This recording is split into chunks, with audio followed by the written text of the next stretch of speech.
हम लोग शायद बड़े प्लेयर बने, युवराज सिंह, वीरेंद्र सहवाग, MS धोनी, ये सब, क्योंकि हमारे जो सीनियर थे, ये सौरव गांगुली, राहुल द्रविड़, लक्ष्मण, वो बहुत सपोर्टिव थे, बहुत हेल्प करते थे। मतलब मैंने लाइफ में पहली बार देखा होगा ऐसे कि MS धोनी वो इतना यंग था कि उन्होंने इन तीनों को कप्तानी की। एब्सोल्युटली। तो ये इनका बड़प्पन था कि उनकी कप्तानी में खेले और बगैर कुछ डिस्टर्बेंस के, कि उसको पूरा सपोर्ट करते थे, मदद करते थे। शायद इसलिए ये लोग, मतलब ये लोग ग्रेट हैं, हम लोग नॉर्मल प्लेयर। नहीं ये आई मीन इतनी प्रेस कर रहा है वगैरह सब कुछ ठीक है, मगर इसलिए नहीं मगर सभी का मकसद एक था। I mean simple, teams objective is captaincy किसी ना किसी को तो कैप्टन बनना ही है, मगर हम सभी को वहां जाके जीतना था। तो उसके लिए अगर एक ऑब्जेक्टिव आपका जब बन जाता है तो अलग अलग ओपिनियंस रहेंगे, उस पर डिस्कशन होंगे, डिसएग्रीमेंट्स भी होंगे, मगर एज लॉन्ग एज वो एक ऑब्जेक्टिव रहता है टीम का, तो फिर वो बात सही होती है। कि हमारा भी वही था कि ना अलग अलग ओपिनियंस थे, मगर जीतना था सभी को। एब्सोल्युटली। तो that is what mattered eventually. But you know एक बार मोहाली में थे हम लोग, तो इन्होंने मुझे बुलाया कमरे में, मैं गया कमरे में, तो उन्होंने बोला कि जाके कैप्टन को बोल कि गौतम गंभीर को पुश करे खिलाने के लिए। और गौतम गंभीर मुझे पता मेरे साथ सुबह शाम दोपहर हर टाइम मेरे साथ रहता था। तो मैंने कहा आप गौतम को क्यों नहीं डायरेक्ट बोलते? कह रहे नहीं, मैं किसी प्लेयर को नहीं बोलूँगा, तू जाके कैप्टन को बोल कि MS पुश करे गौतम गंभीर को खेलना, क्योंकि वो एक इंपॉर्टेंट पार्ट है हमारी टीम का। क्योंकि तेरी और उसकी ओपनिंग पार्टनरशिप चलती है टेस्ट मैच में, तो हमको बेनिफिट मिलता है। तो फिर मैं MS के पास गया और उसको बोला कि भाई नहीं तो पुश कर। तो MS सेड कि भाजी अगर वो इंजर्ड है तो मैं कैसे पुश कर सकता। तो वो उसकी कॉल है, वो ले। एंड उनका कंसर्न इतना रहता था कि कौन इंजर्ड है कौन नहीं है, किसको फिट कराना है, किसको खिलाना है, ताकि अगर वो थोड़ा भी इंजर्ड है तो वो खेले, ताकि हम लोग टेस्ट मैच जीते या वनडे जीते। क्या बात है यार, आप कप्तान भी थे इनके, एक ही T20 मैच खेला इन्होंने, और वो वो आप कैप्टन थे। तो सचिन तेंदुलकर को अगर आप बोलना, और मुझे याद है कि that was in South Africa. हाँ, तो I was trying to ask him कि आपको इनको बोलना है कि आप फील्डिंग पे जाओ तो बोल सकते हो, या आपको बोलना है कि सर विल यू प्लीज? हक के साथ बोला, हक के साथ, ओए उधर चलो है। नहीं, बट उनको बोलने की जरूरत नहीं है, क्योंकि जो भी मर्जी कैप्टन आए टीम में, कोई भी बने, उनका मकसद रहता है कि वो कैसे कंट्रीब्यूट कर सकते हैं उस कैप्टन को हेल्प करने। दैट वाज द बिगेस्ट, मैं कहूंगा कि फायदा था हमें सचिन तेंदुलकर हमारी टीम में, कि कोई भी कैप्टन बने, दादा बने, राहुल द्रविड़ बने, MS धोनी बने। मतलब एक टाइम तो ऐसा था MS धोनी के टाइम में ज्यादातर डिसीजन ये, मतलब डायरेक्ट नहीं बोलते थे, लाला उसको ये बोलते, तो लाला बीच में फंस जाता था। तो मैं कहता था MS डोंट किल, कैप्टन भी तो था। मैं कहा लाला, MS don't kill the messenger, मैं सिर्फ मैसेज पास कर रहा हूँ। तो वो बेनिफिट हमें मिलता था। तो मतलब इवन जब मैंने भी एक मैच में कैप्टनसी की, तो ये बोल रहे थे कि इसको यहाँ कर दे, उसको ये कर दे। मुझे याद है श्रीलंका टेस्ट मैच अहमदाबाद। हाँ, तो राइट, एलिफेंट मेमोरी। नहीं बिल्कुल, तो वो बता देते कि भी अब मैं फंस गया, एक तरफ कुंबले एक तरफ हरभजन, दोनों बोलना छोड़े, तब उनको बोल छुड़वाए कौन? तो देन आई आस्क हिम, भाई तुम बोलो यार इसको कि तू रुक जा, उधर से करनी है। तो अनिल भाई को तो मैं कुछ कह ही नहीं सकता, सरदार के पास गया तो वो चिल्ला रहा है तू अनिल भाई को बोल रुक जा। तो फाइनली इन जैसों को बोलना पड़ता था कि भगवान जी आप जाइए जरा बोलिए उन्हें। मैं नया टेस्ट क्रिकेट में आया था 2002 में इंग्लैंड के खिलाफ, तो एशले जेल्स को मैं स्टेप आउट करूँ छक्का या इधर चौका, रिवर्स स्वीप चौका, तो ये मेरे साथ बैटिंग कर दे। मैंने कहा यार इतनी आसान सी बॉलिंग हो रही है, आप आराम से टुक टुक करे जा रहे हो, मार दो एक स्टेप आउट करके। तो इन्होंने स्टेप आउट किया, वो बॉल टर्न हो गई और ये स्टंप आउट हो गए। और एक्चुअली बॉल घूम नहीं रही यार। मैंने कहा हाँ यार, मगर वो डाल भी तो रहा है, उधर ही डाल रहा है, बिल्कुल नेगेटिव लाइन डाले जा रहा था वो। तो बराबर वो एक बॉल वहां से टक करके टर्न, कीपर के हाथ में ले लो वीरू। एक बार स्टंप आउट हुए सर आपके बदौलत। बिल्कुल, टेस्ट मैच में एक बार रन आउट और एक बार स्टंप आउट मेरे साथ। वीरेंद्र सहवाग पहले से ही ऐसे थे? नहीं, पहले मुझे याद है कि जब वीरू टीम में आया था, और उसको मैंने पहले तो बात नहीं करता था ज़्यादा मेरे साथ, तो मैंने कहा कि अरे ये ऐसे नहीं चल सकता, एक दूसरे के साथ बात करना है। अगर हम दोनों इकट्ठा बैटिंग कर रहे हैं तो at least I should make him comfortable. तो मैंने उसको वीरू को कहा वीरू यार चलो खाना खाने जाते हैं। खाना खाने को जाने के पहले मैंने पूछा क्या अच्छा लगता है तेरे को? तो पहले ही मुझे बोल रहा पाजी मैं वेजिटेरियन हूँ। मतलब वेज क्यों? तो नहीं मेरे को घर से बोला गया था कि अगर चिकन खाओगे तो मोटा बन जाओगे। बोला अच्छा, अल्लाह मैं मोटा दिख रहा हूँ तेरे को, इतने सालों से मैं चिकन ही तो खा रहा हूँ। तो फिर उसके बाद वीरू को मैंने पूछा कि फिर जनरली तू खाता क्या है? तो नहीं घर का घी वगैरह वो सब कुछ, देसी घी पाजी बहुत अच्छा रहता है, कुछ नहीं फर्क पड़ता उससे। बोला अच्छा आज हम चिकन ट्राई करेंगे, और आस्ते आस्ते अभी वीरू चिकन खा रहे हैं। ये तो इनकी मतलब पहली मुझे डिनर पे ले गए वो मुलाकात थी। मेरी जो पहली मुलाकात थी सचिन तेंदुलकर के साथ भगवान क्रिकेट के, तो 92 वर्ल्ड कप से मैंने क्रिकेट देखनी शुरू करी। तो मैं टीवी में देखता था, कॉपी करता था कि मैं भी इनके जैसा बनूंगा, वैसा खेलूंगा। जब मैं पहली बार मिला इन्हें, तो मेरे परसेप्शन ये था कि भाई जितना मैं इन्हें चाहता हूँ ये उतना ही मुझे भी चाहते हैं। तो मैं मिला इनसे, इन्होंने हाथ मिलाया और आगे निकल गए। तो मैंने कहा यार मैं तो इनकी मतलब पूजा टाइप करता हूँ, ये हाय है, जैसे इन्होंने हेलो किया और आगे चले गए। मुझे रियलाइज तब हुआ जब मैं प्लेयर बना और कुछ प्लेयर आए टीम में जो कहते थे कि भाई हमने आपको देख के क्रिकेट सीखी है, मैंने भी वही किया उनके साथ, हाथ मिलाया और मैं आगे चला गया।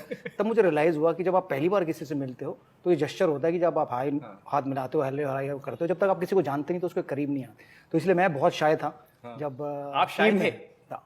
अभी भी हूँ। ये रिकॉर्ड पे रख लेना, सुन लेना बार बार वीरू शायद। हाँ। क्योंकि मुझे बहुत क्रिकेटरों ने कहा है कि वीरेंद्र सहवाग की बात नहीं सुनना ये बहुत इंपॉर्टेंट है ड्रेसिंग रूम में, क्योंकि ये कुछ भी कह देते हैं उससे लोग इन्फ्लुएंस हो जाते हैं। अनिल कुंबले ने बताया कि एक बार अच्छा खासा मेरा 100 होने वाला था, मैं बैटिंग कर रहा था, उतने में सहवाग आ गए ड्रिंक्स इंटरवल में और उन्होंने क्या अनिल पाजी क्या कर रहे हो, मारो ना यार फर्क नहीं पड़ता। अनिल कुंबले ने कहा मैंने बात उसकी सुन ली, next ball out. Sir century थी यार उनकी। एक तो कर दी उन्होंने यार ओवल पे और वो आई थिंक 100 रन ढाई मार के, बिल्कुल। वो सीरीज में मैं नहीं था, मैं टीवी में देख रहा था। ये तो क्रिकेट वाली बातें हुई। अभी तो पोस्ट रिटायरमेंट आप कुछ काम करते ही होंगे और मैंने रिसर्च किया है कि आपके घर में आपके घर में लोग बोलते हैं कि सचिन तेंदुलकर जो दिख गया रिपेयर करने लग जाते हैं। तो पंखा हो गया, लाइट हो गया, फिर क्या उसको पहले ड्रेसिंग रूम में होता था कि ग्लव हो गया, थाई गार्ड हो गया, बैट हो गई, किसी के जूते कहीं से फटे तो वो चिपका देना और सब।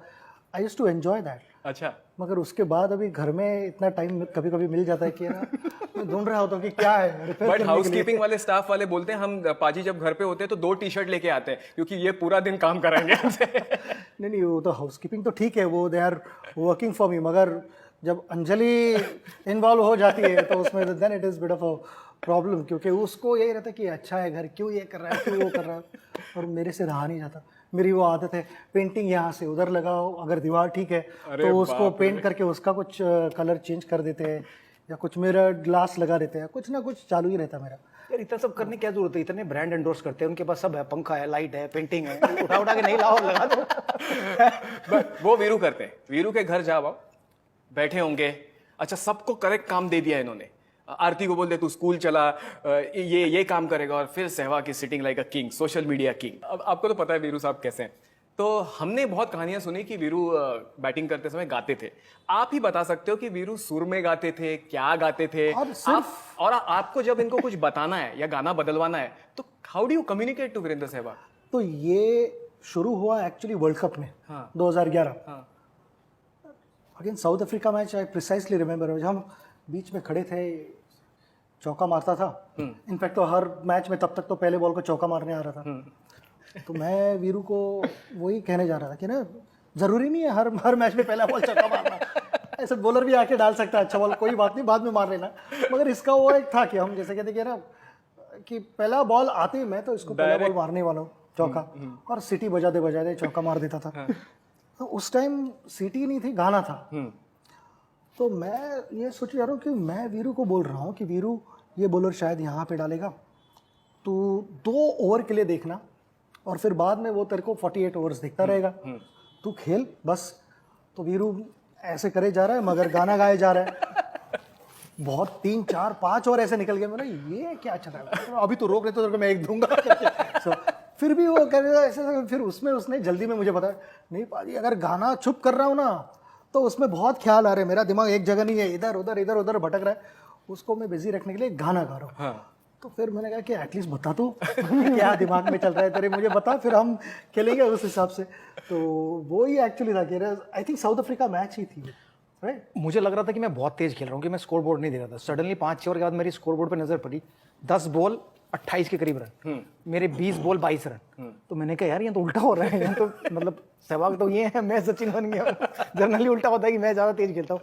तो मैं इसलिए भी बात नहीं करना चाहता कि डिस्टर्ब होंगे, मतलब मैं भी इनको कुछ बोलूँ या ये मुझे कुछ बोले। तो एक आई थिंक वो कहते हैं कि जब आपका दिमाग अच्छा चल रहा हो या आप खाली हो तब आप बेहतर प्रदर्शन करते हो। तो शायद मेरे दिमाग में वही था कि मैं गाने गा रहा हूँ, लग रही हैं तो सब अच्छा चल रहा है तो ज़रूरत नहीं है। बट जनरली मैं यूज टू था राहुल द्रविड़ के या गौतम गंभीर के, बातें नहीं करनी, जैसे हाथ से हाथ मारा और चलो अपने अपने घर। 2003 में जब the great India versus Pakistan match at Centurion, तब तो ऐसा लग रहा था कि दोनों सुर में गा रहे हैं, रफ़ी और किशोर कुमार का काम हो रहा है वहां पे, और ऐसे लग रहा था फर्स्ट 2 ओवर में कि आपको फर्स्ट 2 ओवर में ही मैच जितानी है।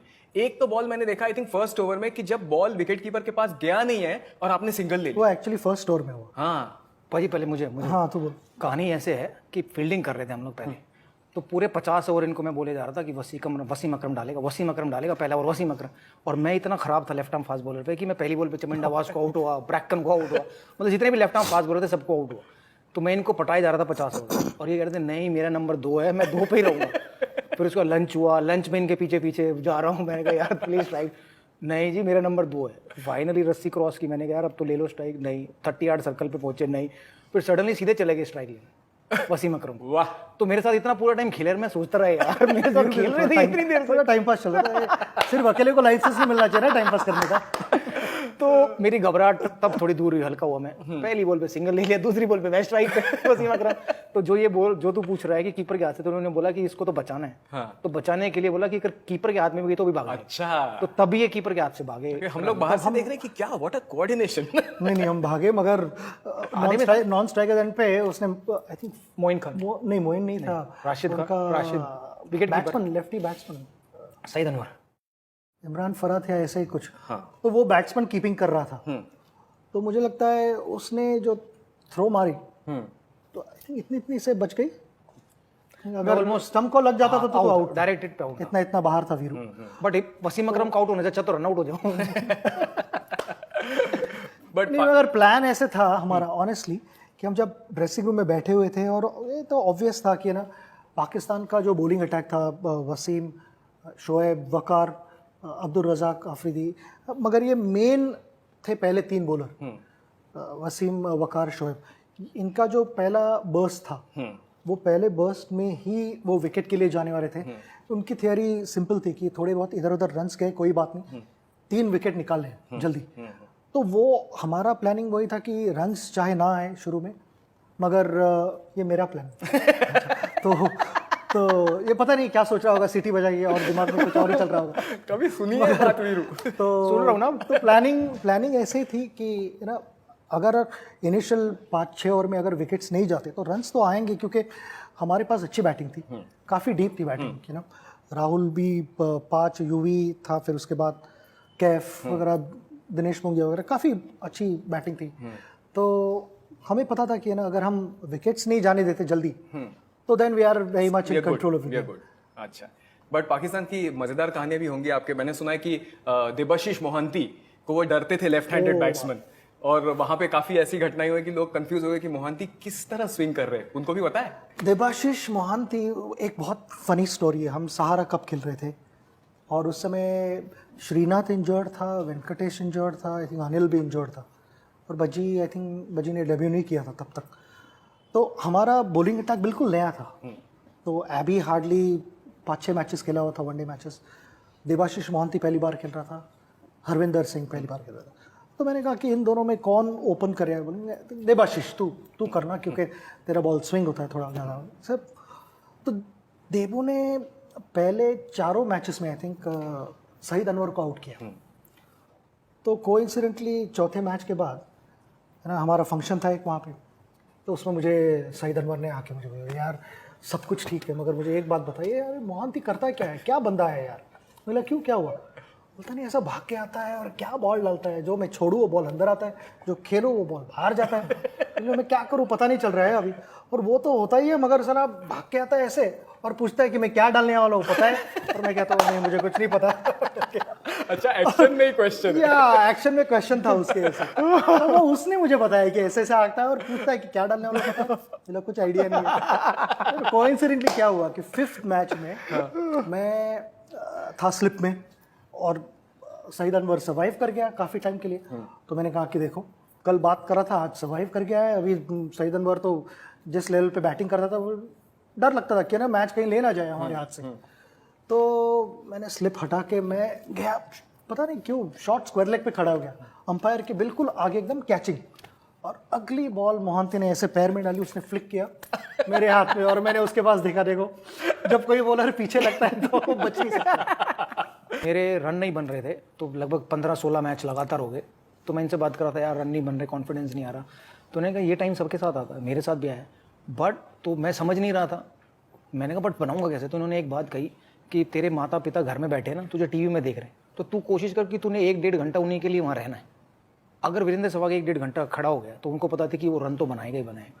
तो इनडायरेक्टली ये कहा कि भाई फैमिली के लिए वहाँ खड़ा हो जा, ताकि तेरे रन अपने आप बन जाएंगे। तू ये सोच, तू उन्हें तेरी शक्ल दिखाते रहना 1-1.5 घंटा। क्या बात। अगर वो 1-1.5 घंटा टाइम निकाल दिया किसी भी बैट्समैन ने, जो कि आज मैं अपने मेंटरशिप में प्लेयरों को यही बातें बोलता हूँ कि भाई अगर आपने वो 1 घंटा निकाल दिया तो आपका जो सर्वाइवल टाइम हो तो चला गया, उसके बाद तो रन बनना ही बनना है। इसके रॉयल्टी दे रहे हो आप इनको?